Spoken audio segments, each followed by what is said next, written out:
1 Corinthians chapter 16, we're reading from verses 7 and 8.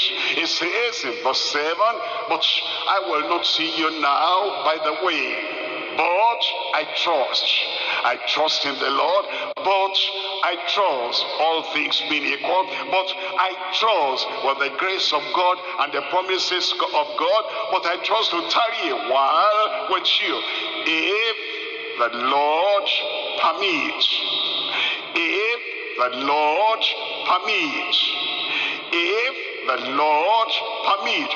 Always understand, you have a good plan, if the Lord permits. You have a good project, if the Lord permits.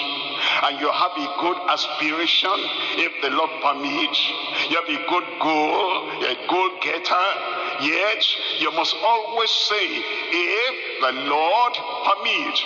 Look at verse 8 now. In verse 8, but I will tarry at Ephesus until Pentecost. On condition, that's the will of God. On condition, if the Lord permit. In James chapter 4, reading from verse 15. James chapter 4, verse 15. But that ye ought to say, if the Lord will, we shall live and do this or that.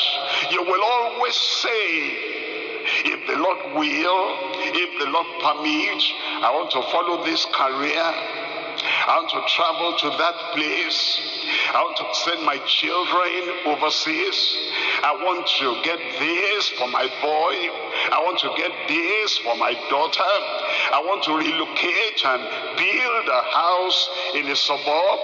And I want to go to our state.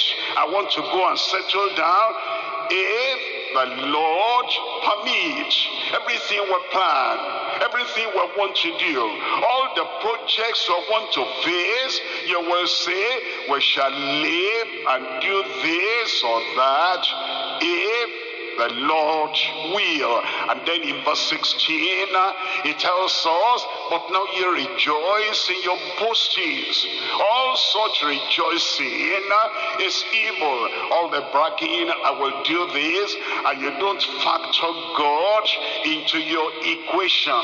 And you don't say, I'm going to do that only on the grounds that God permits. It says such boasting and such planning that doesn't have God's will and God's permission in it is evil.